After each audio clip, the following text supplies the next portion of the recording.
Ashamal manuma kam nagajirtu fayyaadha nageenyi badhaadha har'a waa odeessuu barbaada waa yeroo baay'ee obsaa ture dubbadhu jedheetti dhiise garuu har'a akka dubbadhu kan nagoosistanii waa'ee Jawaarii irratti fi wantoota adda addaa irra dubbachuu barbaada jalqaba waa'ee Jawaarii Oromoo bakka namoota isa arrabsitan jechuudha Oromoon maaliif akka Jawaariin arrabsu naagaluu dideera durumaayyuu amaarri isa hoo arrabsitu naagala maaliif hoo jettan waan gubatteef waan itti hinaafteef beekumsa isaatiitti wandammoo waan Jawaar Oromoof quuqama qabuuf isaan baay'ee waan jala waan hin jenneef hin deemneef kanaaf gubata saniif amaarran Jawaarii arrabsuun dandeetti jechuudha. Oromoon maaliif Jawaariin arrabsiti? Maalinni Jawaar badiin isaa maali? Uummata Oromootiif hojjetaa uummata Oromootiif ka inni dubbatu moo uummata Amaaraa saniif dubbataa jira moo warra Itoophiyaa sanii dubbataa jira? Maa inni mee jechuun badii isaa hinaaf naangalee jechuudha.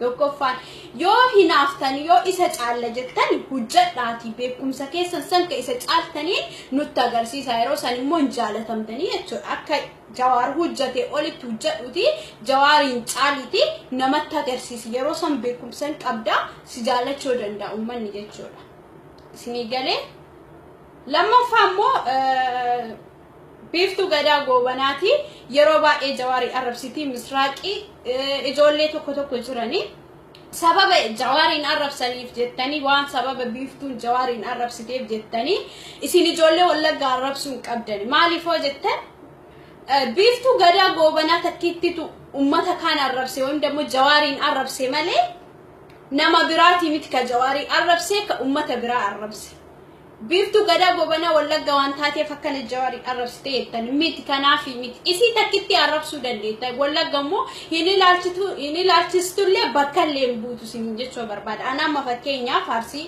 yoo ta'e Arsii yoo waa'ee Arsii waan gaarii dubbadhe waan dammo ijoollee Wallaggaa mucaa Wallaggaa tokko hoo jibbee Arsiin na ergattee sun ta'e waan dammo Arsiin na dubbadhu jetteeti miti kan an dubbadhee ijoollee Wallaggaa arrabsaa jiruuf kanaafu ana takkitti deebisuu qabdanii ana takkitti na arrabsuu qabdanii jechuun mirga qabdan mirga guutuu jechuun waan balleessin arrabsuu natamu waan barbaadanii yoo godhu mirga guutuu qabdanii jechuudha kanaafu Biftuun Wallaggaa ilaalchistee waan dammo sababa isii ijoollee baay'een jibbina ijoollee Wallaggaa yoo Biftu ka jibbitu meeqa jira ani jakiyyaan beeka waliin ka dalagu way micatti masan jedhanii kana gurra qabatan jechuudha ijoollee baay'ee jira karaa silkiitiin ka beeku ka ijaan beeku kanaafummoo sababa isiitiif jettanii ijoollee Wallaggaa akka arrabsin isiniin jechuu barbaadu kaan immoo namoonni gugurdaan silaa hayyuudha isiniin jedhan beekaadha isiniin jedhan isiniyyuu garagaltanii jechuu garaa keessaatiin ijoollee gorsitanii ijoollee akka wal arrabsitu walitti ergitanii jechuudha warruma duraan dursee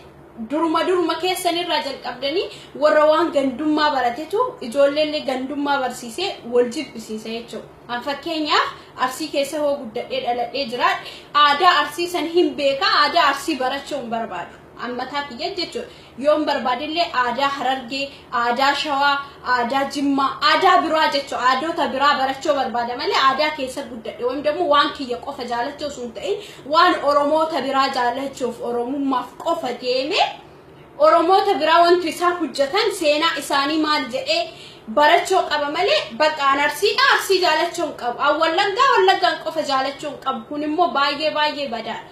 Jawaariin caala warri jettan nu beekumsa sammuu qabne yoo jettan dhugaa Rabbi yoo sin Jawaarii ol hojjettan waan dammo beekumsa qabaatan ilmaan Oromoo hundinuu sin jaalata jechuudha. Hojiidhaan nama jaalatan nama maraayyuu malee Jawaar akkana godhee fi ati gadi hin qabamtu jechuudha. Hojjedhuuti nama agarsiise afaaniin osoo hinaaftu hin jaariin hin dulloomin sin jechuu barbaada. Isinii olillee beeku hayyoonni waan akkana gandummaa karaa silkiitii waamoo yeroo qaaxxan gandummaa duraan dursaati sammuu keessan keessaayyuu gandummaa ka jedhamu baasaa jechuudha. Gandummaan bu'aan qabu. Jawaariin caalla jettu ammallee deebisee isinii hima. Jawaariin caalla jettan hujjadhaati uummata Oromootti agarsiisa uummanni Oromoo isin jaallata. Hin hinaafinaa. Hunduu duubumaa ta'ee maal abbaa akkaatamu hojii isaatiin jaallatama. Amma atileetota keessaa sila akka dura fiigeeti akka jaallatamaa ture eenyuuni ka akka Qananiisaa ka akka Xirunesh Dibaabaa garuu seenaa mishaa ka dalage seenaa gaarii ka qabu eenyu Fayyisaa Leellisaati. Maal waamishaa dalagee Oromoo mara jaalata. Amma Qananiisaa namni isa jaalatu jira. Akka sareetittu Oromoon isa ilaaltu jechuudha. Fayyisaa Leellisaa dammoo hojii isaatu isa jaalachiise. Akkasitti ka jaalatamu qabda. Hojjattanii agarsiistanii. Tanuma isiniin jechuu fi oduullee isin guddisee nagaan naasuraa Oromoo isin jaalladhaa baay'ee. Yaan beeka waliin ka dalagu. Way micatti masan jedhani ka akkana gurra qabatan jechuudha. Ijoollee baay'ee jira karaa silkiitiin ka beeku ka ijaan beeku. Kanaafummoo sababa isiitiif jettanii ijoollee Wallaggaa akka arrabsine isiniin jechuu barbaadu. Kaan immoo namoonni gugurdaan silaa hayyuudha isiniin jedhan beekaadha isiniin jedhan isiniyyuu garagaltanii jechuu garaa keessaatiin ijoollee gorsitanii ijoollee akka wal arrabsitu walitti ergitanii jechuudha. Warruma duraan dursee duruma keessanirraa jalqabdanii warra waan gandummaa baratetu ijoolleellee gandummaa barsiisee wal jibbisiisa jechuudha. An fakkeenyaaf Arsii keessa hoo guddadhee dhaladhee jiraadhe aadaa Arsii san hin beeka aadaa Arsii barachuu hin barbaadu. Ammataa kiyya jechuudha. Yoon barbaadillee aadaa Harargee, aadaa Shawaa, aadaa Jimmaa, aadaa biraa jechuudha. Aadoota biraa barachuu barbaada malee aadaa keessa guddadhe wamdamuu waan kiyya qofa jaalachuu sun ta'in waan Oromoota biraa jaalachuuf Oromummaaf qofa deeme Oromoota biraa wanti isaan hojjetan seenaa isaanii maal jedhee barachuu qaba malee bakka Arsii jaalachuu hin qabu. Wallaggaan qofa jaalachuu hin qabu. Kun immoo baay'ee badaadha. Jawaarin caala warri jettan nu beekumsa sammuu qabne yoo jettan dhugaa Rabbi yoo sin Jawaari ol hojjettan wayim demo beekumsa qabaatan ilmaan Oromoo hundinuu sin jaalata jechuudha. Hojiidhaan nama jaalatan nama maraayyuu malee Jawaar akkana godhee fi ati gadi hin qabamtu jechuudha. Hojjedhuuti nama agarsiise afaaniin osoo hinaaftu hin jaariin hin dulloomin sin jechuu barbaada. Isinii ol illee beeku hayyoonni waan akkana gandummaa karaa silkiitii waamoo yeroo qaaxxan gandummaa duraan dursaati sammuu keessan keessaayyuu gandummaa ka jedhamu baasaa jechuudha. Gandummaan bu'aan qabu. Jawaariin caalla jettu ammallee deebisee isinii hima. Jawaariin caalla jettan mootiif ka inni dubbatu moo ummata Amaaraa saniif dubbataa jira moo warra Itoophiyaa sanii dubbataa jira. Maa inni mee jechuun badii isaa hin naafnaan galle jechuudha. Tokkoffaan yoo hinaaftanii yoo isa caalla jettan hojjedhaatii beekumsa keessan san ka isa caaltanii nutti agarsiisa yeroo san immoo hin jaalatamtanii jechuudha. Akka Jawaar hojjate olitti hojjedhuuti Jawaariin caaliiti namatti agarsiisi yeroo san beekumsan qabda si jaalachuu danda'a uummanni jechuudha. Isinii galee lammaffaa immoo Biiftuu Gadaa Goobanaati yeroo baay'ee Jawaarii arrabsitii Misraaqii ijoollee tokko jiranii sababa Jawaariin arrabsaniif jettanii waan sababa Biiftuun Jawaariin arrabsiteef jettanii isin ijoollee Wallaggaa arrabsuun qabdani maaliifoo jettan Biiftuu Gadaa Goobanaa takkittitu ummata kaan arrabse wayim demo Jawaariin arrabse malee nama biraati miti ka Jawaarii arrabse ka ummata biraa arrabse.